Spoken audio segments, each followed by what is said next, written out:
as you think about what the success of the MSC so far and its approach, what reflections do you have on how the organisation might think about evolving to improve on what's already something that is a lot of effort's gone into? Well, I think the MSC to a certain degree is a victim of its own success. The criticism that the organization is facing today, it could have been predicted back in 1997 that this would have occurred. It's only natural that that an organization that seeks to reward the top, say, 20% performers and then bring the rest up to that level over time will at some point, when it gets to around 15%, come under criticism. For the last 15 years, the most celebrated fisheries in the world in the first place have become certified, and now the ones that are more borderline cases are coming through. Some straight above, some maybe slightly below the bar, and maybe even shouldn't have gone through as well. So this is something that could have been expected all the time, but now is also the point where we may be realizing that there is actually a fundamental difference in philosophy in the MSC theory of change and how other NGOs pursue sustainability. And the whole MSC theory is at the very slow macro global level, and it's not something that takes 4 years or 5 years or 10 years. It takes decades, but it's what can, I believe, as an actual believer in the program, it can facilitate true change at a much larger scale. And I think we're just coming to realize that fundamental difference, and it's a way of change that is much harder to sell as well. It's not as populistic as the single case issues that. So given where the MSC is sitting now, does it get ghettoized in that 20%? Where's its relationship with the other 80%? What does that look like? What does that connection look like? That seems to me to be the fundamental question, the relationship between the MSC and the Fisheries Improvement Project world that you alluded to, Ali. I mean, how do you see that nexus evolving?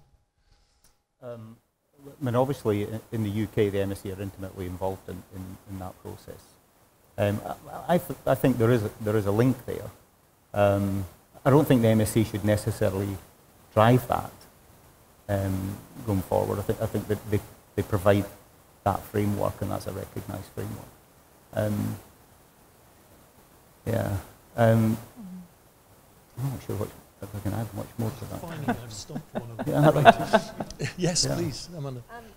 So I think that there isn't necessarily a right or wrong answer to this. What there is a need for clarification and understanding, and potentially a renovation or remodeling, in the sense that at the time the MSC came into play, it set the bar, and it enabled people to understand what the bar was, and that there was a process towards moving towards it and create that incentive and process of reward. At this stage, I think that there is sometimes a misunderstanding about what the MSC is trying to do. Is it still setting a bar? And this is where you see some, and I can't speak for every NGO, but I can say that this is where you observe that some NGOs appear unhappy with where the bar is, right? Is the bar meant to be way, way, way up here and still just holding for that top 10 to 15%? Or is it meant to be static or more stable and allow more and more fisheries to become certified? Is the aim to only certify the top of the top, or is it to enable any fishery to enter a pathway that means it will become acceptable?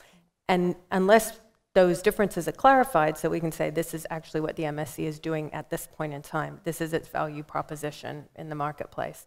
Unless we answer that question, it's very difficult to create a pathway going forward. Ali? Yeah, it is a fundamental. Yeah. It is a fundamental, isn't it? And I think we've just got to remember that we're setting this against the context of the SDGs. And if we delivered that, the SDG 14.4, that would be a great place to be to end IUU and overfishing. However, the MSC and we all need to be adaptive to new information that comes. And I think that those the new evidence, the new science should be the fundamentals that drive the change in the standard. I think as well we have to recognize the MSC can't be all things to all people, which I believe one of the earlier speakers said, and that it also can't be the primary delivery point for the SDGs. So it's defining what that role is and recognizing that, like any institution or business, we have to find the pathway in which we can best deliver and move with that.